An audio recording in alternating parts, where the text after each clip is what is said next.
పండు మీరు దీవించండి. దీవించండి.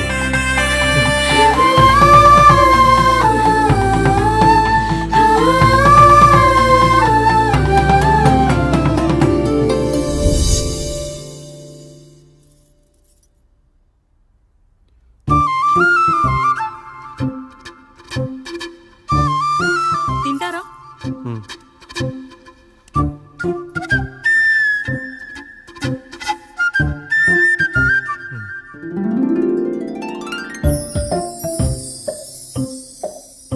ఫస్ట్ టైమా? అవును, మీకెలా తెలిసిపోయిందండి? అంటే మా బామ్మ చెప్పింది. శోభనం గదిలో అనుభవం మగాడైతే మామిడిపండు పిసుక్కొని తింటాడు, అదే లేనివాడైతే మీలా ఇలా అరటిపండు ఓపిగ్గా ఒలుచుకొని తింటాడు అని.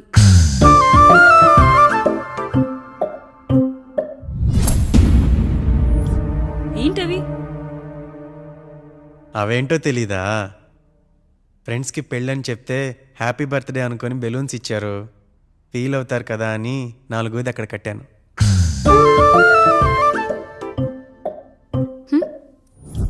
అన్నీ వచ్చాడు. పిల్లల గదిలోకి వెళ్ళారా? వెళ్ళారండి. మీరెంత ఏంటి ఇంత రాత్రైనా ఇంకా పడుకోలేదా? మీరు లేనిది ఎప్పుడైనా పడుకున్నామా అన్నయ్య? అందరం కలిసే కదా పడుకునేది మావయ్య. సరే సరే, అందరం పెద్దోడి గదిలో పడుకుందాం. ఈ రోజు వాడి శోభనం కదా, అసలే కొత్త. పక్కనుంటే ధైర్యంగా ఉంటుంది.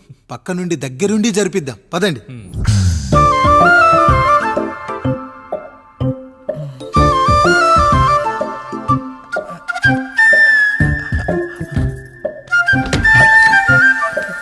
కానివ్వండి రా, కానివ్వండి కానివ్వండి.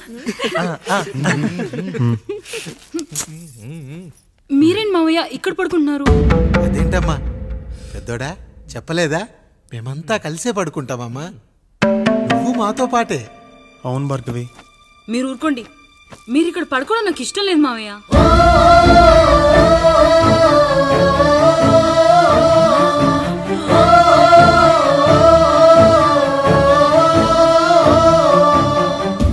అదేంటమ్మా అలా అంటావు? ఎన్నో చూసాం, ఎన్నో చేశాం. దుక్కి దున్ని కోత కోయకుండానే ఈ విత్తనాలన్నీ మొలకొచ్చాయంటావా తల్లి? అవన్నీ నాకు తెలియదు మావయ్య. మర్యాదగా బయటికి వెళ్ళండి.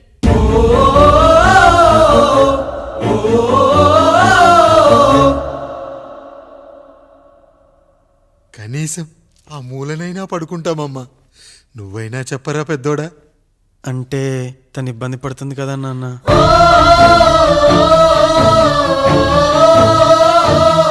నువ్వు కూడా ఏంట్రా?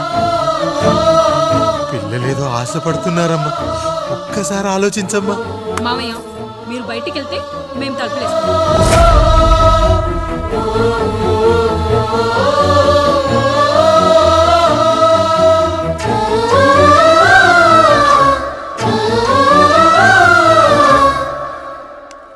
వేసుకోండి అమ్మా, వేసుకోండి. తలుపులు వేసుకోండి.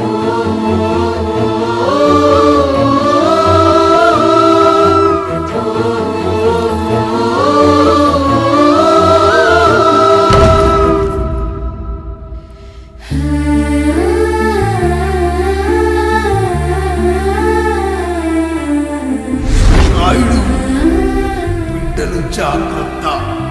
ఈ రోజు నుంచి వీళ్ళంతా నీ తమ్ముళ్ళు చెల్లెళ్ళు కాదు, నీ బిడ్డలు.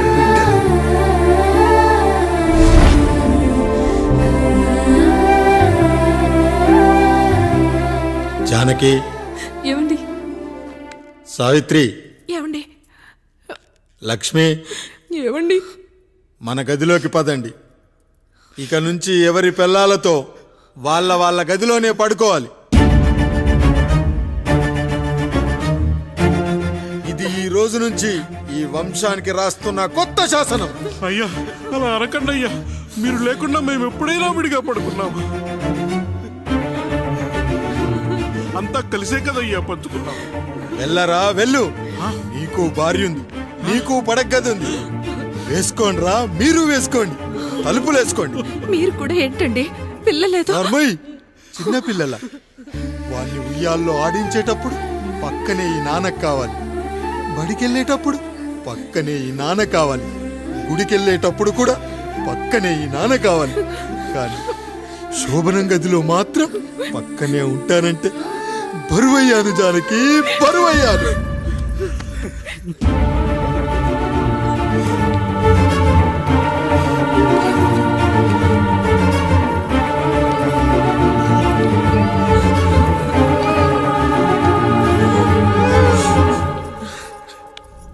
ఏంటండి ఇంకా అదే ఆలోచిస్తున్నారా? ఎలా మర్చిపోగలను లక్ష్మి? జరిగింది ఏదో జరిగిపోయింది, మీరు బాధపడకండి. ఎంత మాట అన్నాడో చూసావా?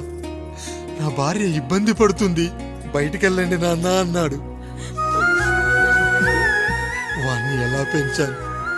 చదువుకుంటే పై చదువులకు వాడు వేరే ఊరు వెళ్లాల్సి వస్తుందని చదివే మాన్పించేశాను. జ్వరం వస్తే ఆ మాత్రలు చేదుగా ఉంటాయని నేనే మింగాను. నోరు తెరిచి అమ్మ కావాలన్నప్పుడల్లా ఎంతమంది అమ్మల్ని ఇచ్చాను.